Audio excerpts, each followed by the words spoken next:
So I've been on like a campaign to convince people that poetry doesn't have to be annoying. Welcome to We Can't Print This, a podcast telling the story you don't know. Ooh, behind the story you do know. Oh. Wow. Thanks. That was not a compliment. Okay, doing that again. Just kidding. I loved it. I'm Fiona McCann. I'm Eden Don. And every week we interview a writer of some kind or other about the stories behind their stories or poems or articles or whatever it is they write. And this week we welcome the one, the only Derrick Brown. And I mean that quite literally, as Derrick is the only person I know that is a former paratrooper for the 82nd Airborne, a comedian, a novelist, a former magician, and a traveling poet. He founded Right Bloody Publishing in 2004, which is totally the rock star of the indie poetry presses. And you can see him out on tour basically all of the time, because that's part of what he does, and you will laugh and be delighted.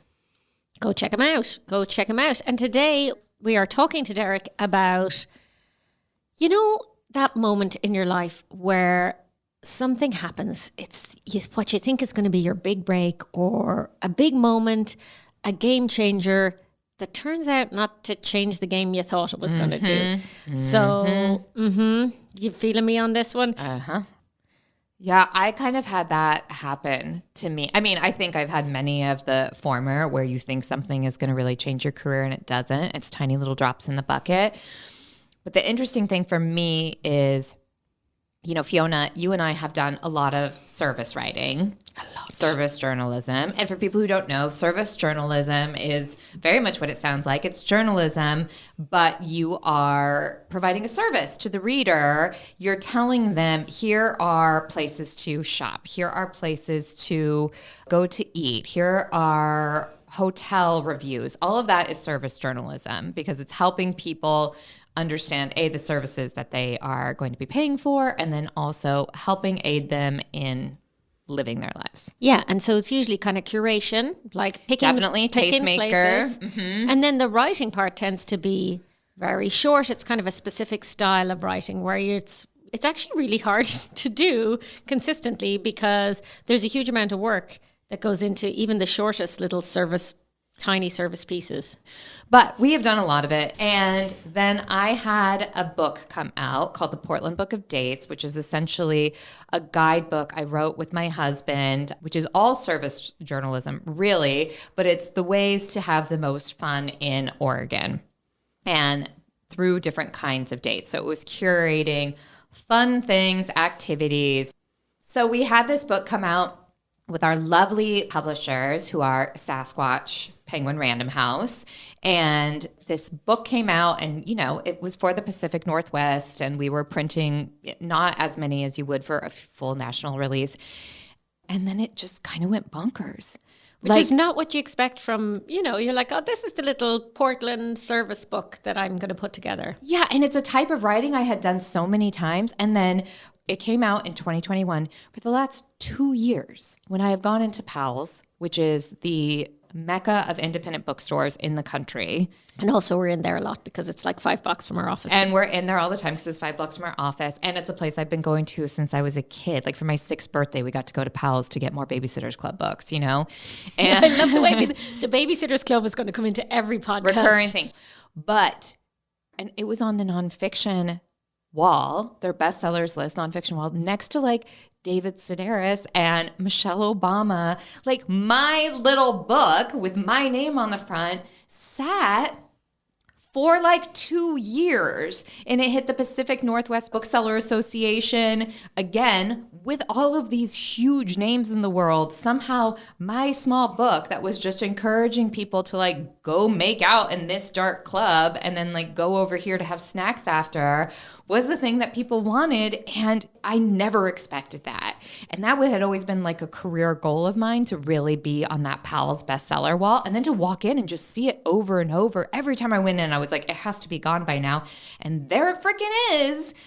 When I was at a show recently, a woman in the audience brought it up and was like, I'm here on a date and my date bought me the Portland Book of Dates and our 6-month anniversary. And it was so lovely to actually hear that direct kind of response from somebody in the audience. Not to be bigging you up as well. I know I'm sounding like your hype girl now, but I completely can see how that's something you thought would be just a bit of a, going to do a little bit of grunt work here in my service journalism, and like nobody, it's never the one that gets the standing ovation. And yet here it is. And yet here it is. And now Nice. there's another book coming out in that series that I cannot say yet, but Another City is coming soon. And Could be your city. Could be your city, and maybe there will be more, but don't sneeze at service journalism. If your goal is that you're writing something because you're trying to help people get laid, which was really what my goal was, turns out that is doing the Lord's work, and It's people an like honorable, it. honorable, It's an honorable endeavor. trade. What about you? I was thinking about this. I thought, what were the big moments that I thought would be life-changing over the course of my career? And sometimes they're very hard to pinpoint because, if they didn't change your life in that way, then maybe you've sort of consigned them to the annals of history a little bit. But there was one particular moment I recall because I was working I lived in Argentina for a few years, and I was working in the Buenos Aires office of Reuters with a group of largely Argentines, but then some Americans, and mainly Americans on the sort of foreign desk, and me, the Irish girl. Mm-hmm. And I was not very high up in Reuters, shall we say. I was, I wrote TV scripts, I did that kind of thing, like nothing, not the hero journalism of Reuters at the time. So, and I was kind of the newest in, last in type situation.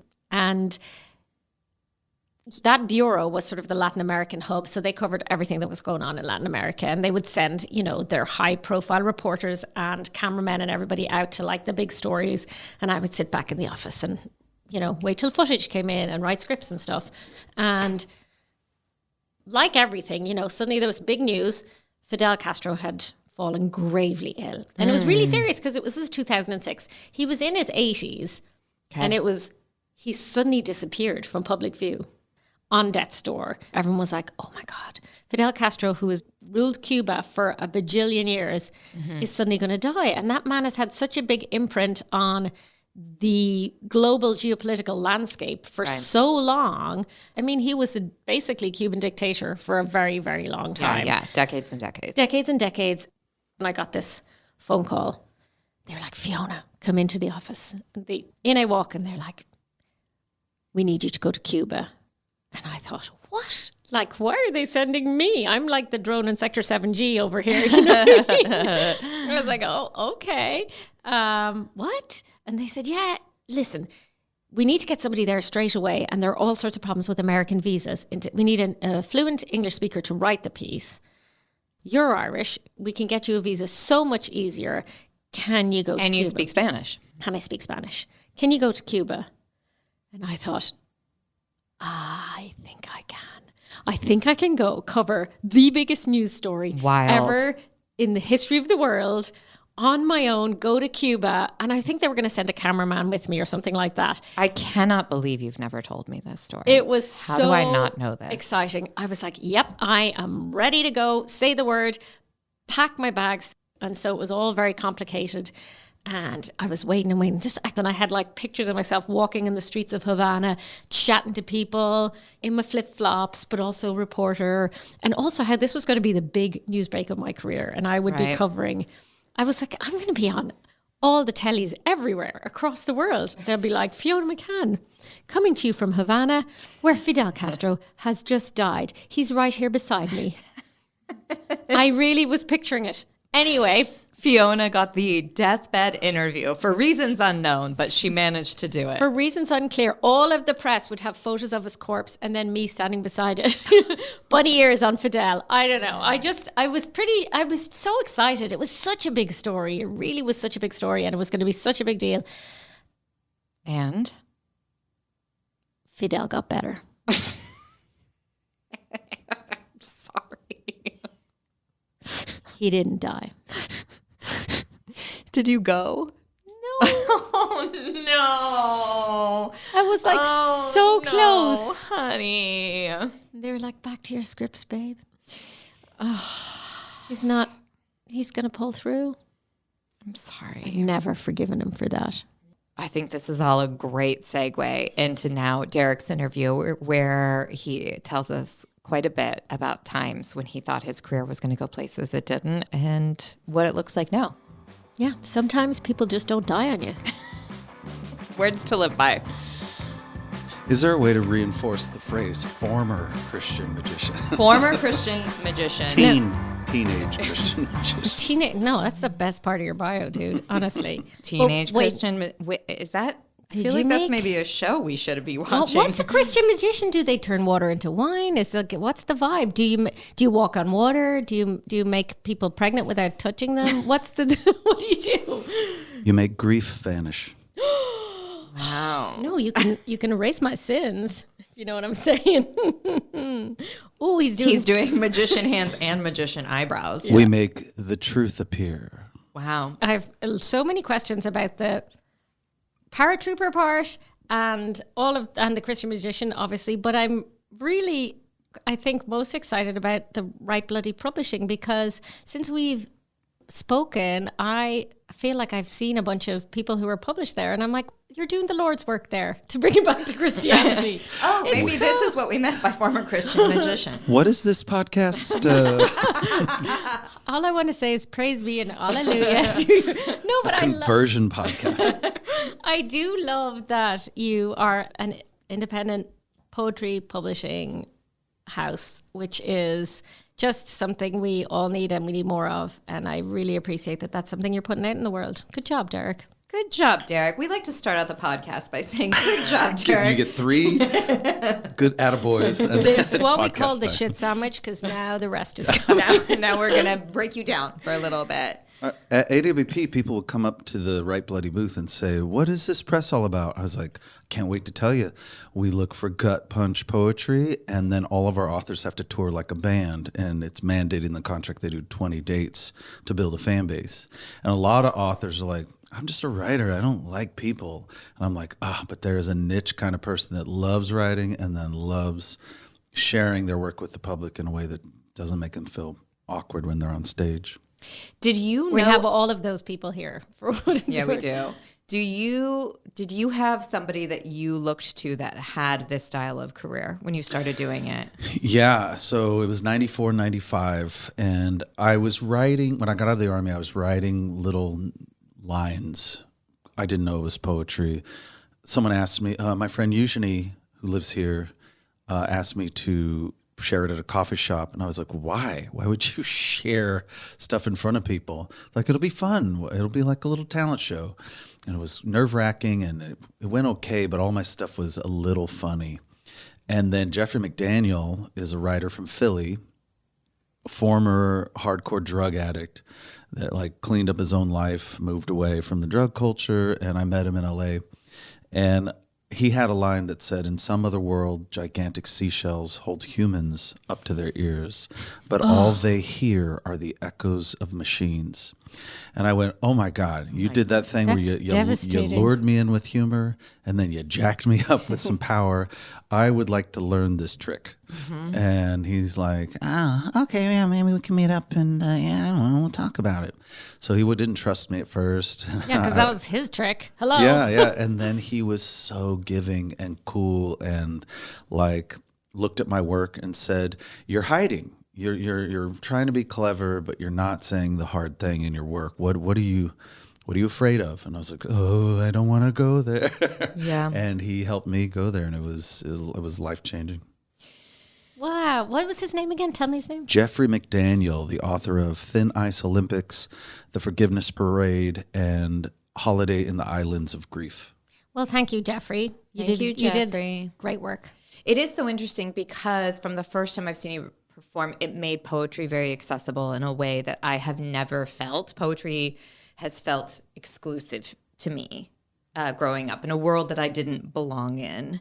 Even though I admired it, but also it was just the thing I didn't get. And then seeing you and Mindy Netafee and Anis Mojgani, and all of a sudden I was like, oh shit, it can be really fun and powerful and punch you in the gut and kind of like a party in a way I did not know. Yeah, it was in the 90s and early 2000s, there was these two groups forming. One were like becoming spoken word artists. They were like actors, right? They were like, it doesn't really matter what they're writing as much because the presentation's so powerful. They were like awesome monologues, but couldn't really grasp it as poetry. It was just like powerful spoken word performance, da-da-da. And then all of a sudden you meet someone like Anise who has this poem, Shake the Dust, which is like kind of performance-y, but you could tell I would read this over and over again. Mindy does the same thing, Mindy Nettifee. And so I was like, I want to find those Anises and Mindys in the world, let all the spoken word people do their thing, but I want to find the people who like both of those things, because when it's written well on the page, it feels eternal. And then it's a little bit of icing if they can share it well out loud. But sometimes when I hear spoken word stuff, I'm not like edified. I'm like, you're good and talented, but it's not going to stick with me because it feels easy. And I love the complexity when there's imagery and metaphor and simile hidden inside someone's work. And I'm like, that's not prose. That's not a monologue. That's clearly the power of poetry in there. And it put its hooks in me. I mean, it's also so much poetry, I think, if it's really good, there is sort of a sonic quality to it, right? Where it's not just, some poetry works beautifully on the page and all the best poetry does, but then to hear it spoken out loud, you hear rhythms and the music of it that you don't necessarily get when you're, reading it on the page. And to hear it delivered by the poet themselves, where I know where they paused, where they don't pause, why you start to see like, why are these words together in a row? Oh, because listen to that sort of music in them, and listen to the sonic landscape as well as the sort of visual that you might create from it, or the emotional gut punch. Yeah, the sonic thing matters a lot, and especially there's a strange thing where poets don't often criticize each other. That's like, we're in a smaller group, we're not making a lot of money, let's just uplift each other. And I think it causes weaker poetry. The sonic presentation matters a lot, especially for building an audience. If you say a line like, everything I ever wished for, locked in winter, frozen under the lake. Yeah, someone will be like, oh, it's sounding like poetry. I think that's how poetry is supposed to sound. And it makes me want to barf. I'm like, oh, that sort of bebop jazz thing that was like 50s beat sounds like it's trying. It sounds like it wishes it was that. All I can think Kerouac-y about thing. is the beginning of So I Married an Axe Murderer. Right. That's all I can. Harriet. Sounds like a cartoon of what the thing can be. But when you talk like a person, you say everything I ever wanted, frozen under the lake, locked in winter. I'm like, oh, fuck. What is going on? It's like the economy of language. Someone said like poetry is best words in the best order. And I'm like, whoever works hard on their work and crafts a line, it hits me 10 times harder than a novel, and it's like a condensed movie. I'm so glad you said that first one was crap, because I was like, oh no, what if that's his thing? What are dreams locked in amethyst time? Oh my God, Why is time measured by crime? Wow, you're good at that. You're good at that. So we are very happy to get you. We snagged you right in between when you were leaving book publishing extravaganza, AWP in Seattle, on your way back to LA for your book launch. We got 36 hours in Portland, where last night you and I did a storytelling event together. We competed against each other. And guess who won? Eden Dawn. No, Derrick won. I always say Eden Dawn. Thank you, but I was runner-up, and I was very proud to be runner-up because that was a group of some kick-ass I storytellers. have to say Eden, Derrick, I work with her. Oh, right. You see her all the time. Yeah. But good for you, Derrick. You beat Eden Dawn. That's a big deal. Nailed it. Not easy. Queen Not of this easy. town. She's the queen of this town. No, thank you. Miranda, don't cut this. Leave all of that in. In fact, this needs to go on the website. Yeah, maybe just pull a clip out. But we got you for 2 seconds, and I'm so excited because I want to hear and talk about the new book coming out, Love Ends in a Tandem Kayak.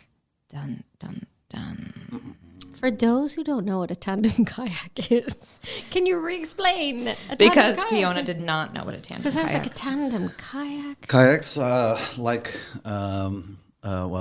a canoe for two, usually plastic, usually with no sides if you rent them for the ocean so that the water can come in and go out easily. And you can either take one out by yourself and your partner can take one out by themselves, or you can rent one where you're both in it like a tandem bicycle and then argue about how bad the other person is at paddling the whole time. He thinks you speak from experience, Derek. What? That's what a tandem canoe is, people. And stay away from them, apparently, if you want your relationship to last. I think Well, that's if you're trying to kill it, just get it. Get that tandem kayak. Be like, babe, it's time we got a tandem canoe. As someone who has tandem kayaked and stayed in love, I feel like, I don't want to brag, but I'm just saying maybe the kayak helped a situation along. It is the ultimate test of cerebral fitness. You should get a tandem kayak. So tell us about the book. Give us the breakdown of it. Yeah, so before Portland, I was living in Long Beach, California, and I was rowing a lot of gondolas, and I would come home, rowing gondolas as a job, singing to people in Italian and all that stuff. Situation. Yeah, I love the sea. And I was writing like memories, just what poetry books usually are. Then I went through this incredible ending to an engagement when I moved here and lived here in Portland. And it was kind of a downhearted time. And everything I wrote was just sorrow. It was very strange. Powerful, but strange. Sorrow can make amazing art. But no one wants, I don't like to wallow in it. And I want to say like, that's a terrible way to live. And it's a temporary thing. And it's hard to remember it, but it is. And I tried something new where the following year started to say yes to a lot of stuff I normally wouldn't. And I went on these road trips alone and I just camped along rivers with no plan. And it was magical and it was reinvigorating. And then something happened like 8 months later where like I came out of a cocoon and all this good stuff started to happen. So an editor helped me break the chapter into 3 chapters of memories that built who I was, going to the bottom in like naked examination of sorrow. And then the 3rd chapter is a chasing of joy and humor. So it's a funny book, a grief, sad book, and then a nostalgic book too. It's your eat, pray, love. It is. If I could eat memories, pray into sorrow, and then love joy, I think that's it. I mean, let's get you to Italy and a meeting with Julia Roberts. Thank you. Yeah. That's what's coming next. Julia Roberts can play you in the movie. I could see her rowing a gondola in thigh-high boots. I do think what you said is important we don't like to wallow, but you have to feel your feelings. And after a big breakup, a significant life breakup, where you think your life is going to go one way with a person and then you do a direct pivot, there is a time that is important to grieve, not only for that relationship, but for the change in your life, from your expectation of where you think you're going to go and everything going different. And you feel as if the bottom drops out from you a little bit. Even if you're the person who does the breaking up or if you're the person who gets broke, whatever the situation, regardless, it's just you're like, oh shit, all these thoughts I had are not happening. But if you can push through that, then the opportunity, this special moment arises unlike any other time in your life where you're like, I'm alone, I have no path right now, and I feel like you can either choose to let it ruin you, or you can do what you did, which is like, or fuck it, let's just say yes to everything and go out there and start doing stuff and figure it all out. And then you've had this wild year where every time I look on social media, Instagram is just like, Derrick's doing something fun today. What are you doing, bitch? And I'm like, I'm doing stuff too. You're doing a lot. You got a new book. I feel like, you develop skills as you grow older. whether you become a better cook or a better communicator. Honest bounce back is a skill too, where, bouncing back, you can fake your way through it and smile, but you're actually sad inside, and fake it till you make it. But remembering that life is a blip, and that there are skills to learn about how to remember how to be as a person after the rug's been pulled out.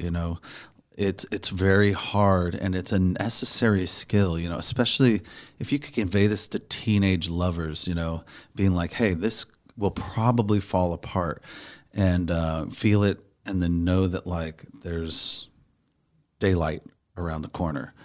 And you are in charge of how quickly you get to that daylight, but you can't rush it, which is a great reminder. And a great reminder that the rug can get pulled out of anything at any time. Mm-hmm. And those sort of sorrows and lessons are so valuable. You can see them as like, I got fucked over. Or you can be like, I am learning something and I can't see what it is yet. And only after some time will I spot it. Yes. It's so true. If only someone had been there to tell the Montagues and Capulets. It's going to be okay, guys. Let hey, guys. them die. I do remember, when on my first terrible heartbreak, the one that like you can't eat, you can't sleep, I couldn't even drink. It was like crazy intense. Whoa. Yeah. I couldn't and my hair went straight. I think I told you that before. Like I have curly hair. My hair went straight. It was like a terrible heartbreak. But I remember a friend came over and she sat there and she told me this very long rambling story about this friend of hers who is beautiful and all the guys love her. And she's just the kind of girl who everybody wants to be with. And I was like, this story's not helping. Thank you for this story. Why are we hearing about your lovely friend, Jane? And she said, well, because my brother at one stage was like the only guy who had never fallen in love with her. And he had known her so well. And I once asked him, like, how come you don't fall in love with Jane? And he said, well, she's never had her heart broken. As if like having your heart broken is a quality to look for in somebody. And that really, at the time I was like, whatever, I hate Jane, I want to be Jane, I don't know. And then afterwards I was like, that's really fair. Like I feel like having your heart broken is something that in the end makes you a fuller person. And for real. It does give you a level of empathy for people forever after that. When you see someone going through heartbreak and you've been through it, you're like, oh yeah, I know this moment you're in. I know you can't eat, you can't drink, you're not sure what you're doing. And I guess that makes us better humans.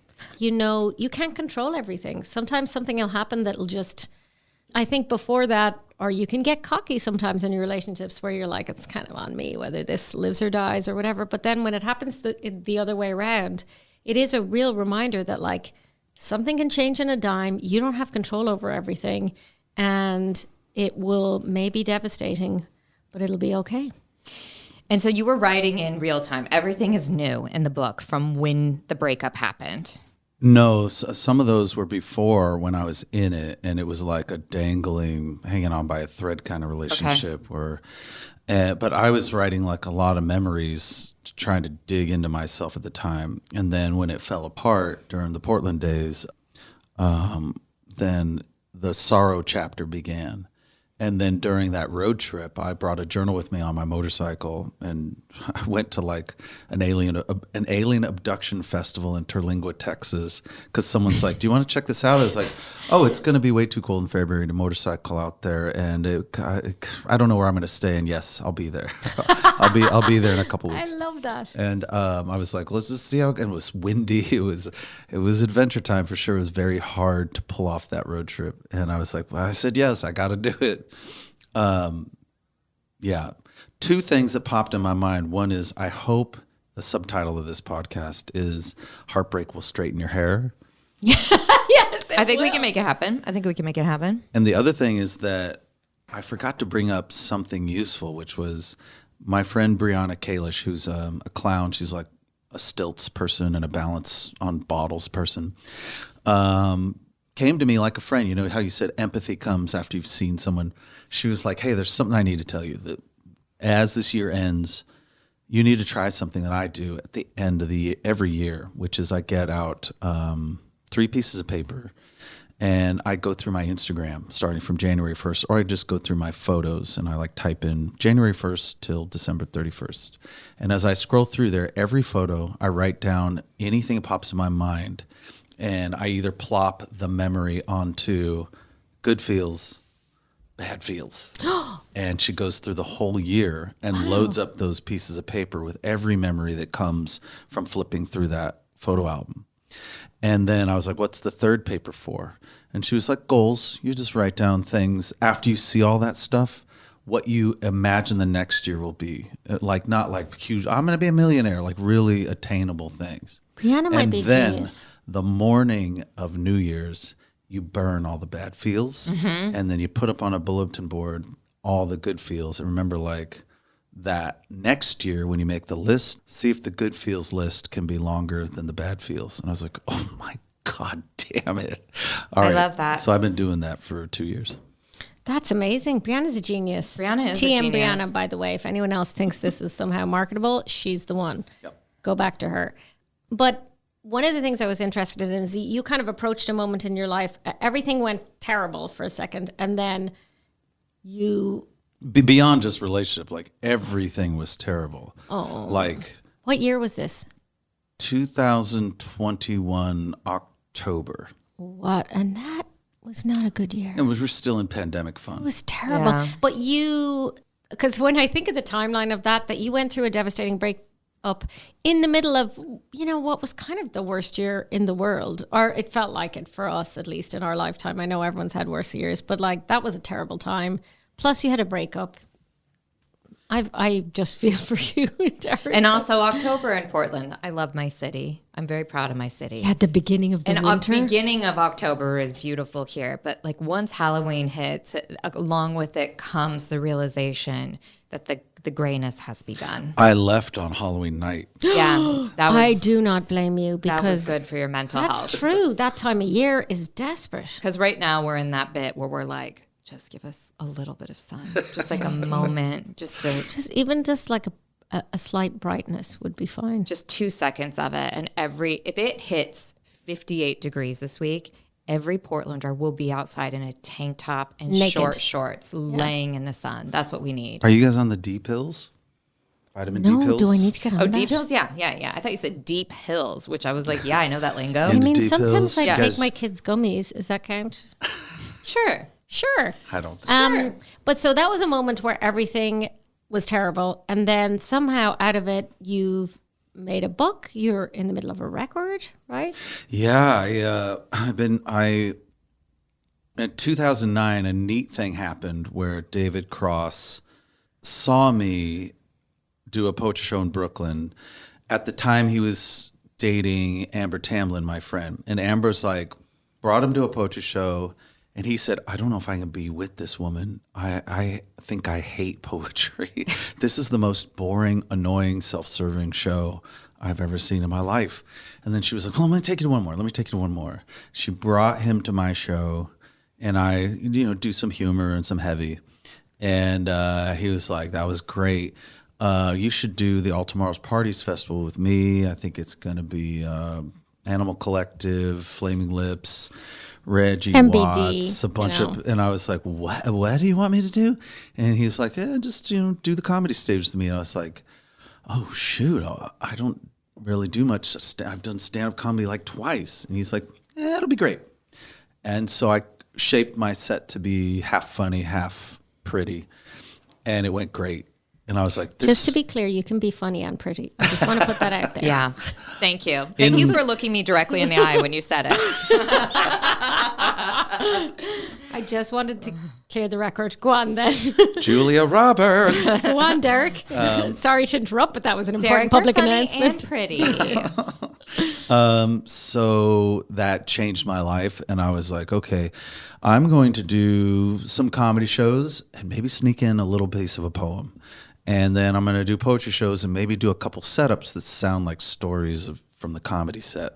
And I've been blending it for years, and then went on tour with Eugene Merman. He's like, this will be great to open up for me doing the thing you're doing. And we did a show in Boston last year, and it went great. And then they hit me up, Pretty Good Friends Records, said, we got to deal with Sub Pop to be the comedy arm of Sub Pop. We want you to do a comedy record. And I was like, hell yeah, let's try it. Okay. So I book comedy shows now and sneak in a little poetry. And it's been hard, to be honest, because anytime someone hears like, oh, he's a poet, is he going to come to our comedy show and do a bunch of annoying ass poetry? I'm like, please, let me give it a shot. It will not be annoying. So I've been on like a campaign to convince people that poetry doesn't have to be annoying. And Eugene Merman was the one who said, just keep telling people that you're a poet who does comedy, and it'll be interesting someday to bring you into a comedy festival as a unique sort of thing, but it'll be a war for a long time. So I feel like this record will help in that campaign. It's a good thing you're a former soldier. Yes, you have like, I will hang in there, sir. You've got this. And now I'm picturing you saluting Eugene Merman. I've been beat up by battle, sir. Nobody wanted me for years. I love that Sub Pop has that comedy arm. I remember seeing Flight of the Conchords for Sub Pop's like 20th anniversary, 10th anniversary. I can't remember. Anyways, I was just so entertained that this record label that if you grew up in the Pacific Northwest just means so much, right? Like Sub Pop growing up here was just like the beacon of cool for a record label. And then they started adding comedy to it. And I was like, what can't these guys do? I mean, they really are. You're now the beacon of cool, Derrick, because you're signed to Sub Pop. Shit, I mean, you're that funny, was you're like, pretty, and you're cool. And get out of our room. It's true. So that was a story in a way about a moment in your life where everything was like really kind of looked like it was on a downward trajectory. And yet somehow that life-changing moment ended up being on an upswing. Was there ever a time in your life when the opposite happened? Oh yeah, there's been many times in my life where I have thought that because this good thing was happening, everything then after that was going to be good and I was going to blow up. Maybe the goal is to get on TV. Maybe the goal is to open up for a big band and then get tens of thousands of fans or whatever. So I get this gig opening up for Cold War Kids when their first album was blowing up. The venues were like 500, 1,000 seaters. It was so intimidating and fun. And then after we did that tour, they're like, hey, we're going to be on The Tonight Show with Jay Leno. Would you open up for us as we start a song? I was like, oh my God, yes, this is it. And you're doing poetry and comedy opening for the shows. Yeah. So Kind of a big I deal. kind of had to learn how to be an asshole when I went on stage. A relatable asshole to try and get everyone on my side and quiet down a little bit. And I was like, all right, shut up, assholes. I've got some solid gold for you. This isn't a fucking Bright Eyes concert. And then some people laugh. So some people get focused and come in closer. And the people are like, I don't give a shit. And then they'd go to the back. And that was good for me. But and then Bright Eyes is in the audience, like, what do you got against me? I was like, actually, this would be a perfect combination, sir. If I would open up for your tenderoni audience, please. But anyway, so the Tonight Show happens. I get there and they're like, hey, slight change of plans. We are just going to have you type your poems on a typewriter and we'll project it behind the band. And I'm like, great. And they're like, about an hour later, they're like, hey, slight change of plans. The censors are worried that you might accidentally type a dirty word or something. And if you take up the whole screen, we don't have anything to cut to. So slight change of plans. We're just going to put an easel with some paper behind the piano and have you back there writing the poem with a marker. So I'm on TV, pretty much my back to the cameras for my first moment, time. Derrick. Of course, it went in my bio, like, you may have seen him on The Tonight Show. And everyone's like, I've looked you up on YouTube. I don't see this clip anywhere. I was like, they might have taken it down. You're like, you see that ass? You recognize that ass? That's my ass. That's my hand moving quickly. You can't really read what I'm writing because I cut away too fast. And then I was taking the papers and I was clumping them up, throwing them at the band like a weirdo, like kind of bummed. And afterwards, we come off the stage and Jessica Alba was one of the guests. She pulls me and the bassist and I aside and she goes, I have to tell you, I've done some really tough movies this year, and it's been a really rough year for me. But your album really has pulled me. I'd listen to my trailer all the time. It's really lifted me up when I needed it the most. I was like, oh my God. You're welcome. You're so welcome. Thank you. Thank you for saying that. It's my honor that you listen to us. Can I take a We worked hard on that. prom picture with you? I still have this picture of us posing together backstage, never telling her that I was not in the band. I was just a guy with my back to the camera. Remember the crumpled piece of paper guy? That was me. But I did think that everything was going to change. I was like, I'm probably going to be on a bunch of late night shows after that. I'm just going to apply and say, you might have seen me on the... No, nothing blew up after that. But you might be hung on the wall in Jessica Alba's house. And that's what you need to know. With a little sign underneath that was like Cold War kids and me. I'm going to hit her up and say, did you feel a thing? I know you're a mom and you're married and all that, but I felt a thing. You felt that, right? But what was a great lesson was that that's happened when I've opened up for Rival Sons or Afghan Wigs, which I ended up opening up for. That was really cool. That I thought everything was going to change, and it was a lovely lesson that like I just need to enjoy what I get and be like super grateful. And not waiting for it to kind of, to turn into something. Because when you set up the expectations so high, and then you're like, bada bing, I'm going to be the first ever famous poet. And this is the thing. This will be the key that unlocks it all. Maybe not. Maybe not. Maybe you should just enjoy what you love deep down in your gut, which is writing. But I like that you open for I just feel like it's such an unusual, although Cold War Kids especially makes sense because that band feels very like almost spoken wordy, especially that first record. Oh, yeah. But in general, I like don't picture you just because, I don't know, rock fans are unpredictable.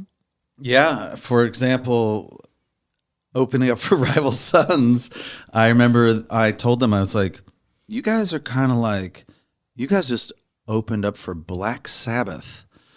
Do you think my fans will be your fans? Do you think your fans will like my work? Do we have an overlap here? And they're like, I don't know, but we like it and we want you to do it and we'll pay you this much. And I was like, I'll try. They're like, great, you have to come on the road for us for a month. So I agree. And like the first 5 shows go great. And we're in Europe and then in Frankfurt. I'm like, hello, I'm going to share a couple poems with you tonight from my new book, How the Body Works in the Dark. This pint glass comes at my head, and I ninja out of the way as the pint glass hits the drum riser behind me. And then the lead singer would watch my set sometimes. He's a wonderful dude that I love named Jay Buchanan. And he comes out, and he's like, hey, everyone, chill the fuck out.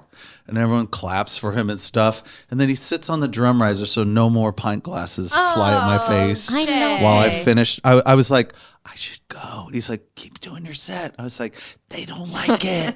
They want rock and roll. This is not rock and roll. He's like, do it. Keep going. Keep going. I was like, this next poem's about my dad. And I just, it was very hard, but he's like, power through. And I just stayed up there and kept going. And I was like, trying to glance at the book and look out there, see what was coming at me.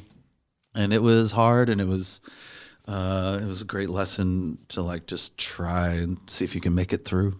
Well, Derrick, so we have an album coming out, a book out in the world. When can we get our hands on either or? March 24th, the book comes out. You can buy the book anywhere. Love Ends in Tandem Kayak.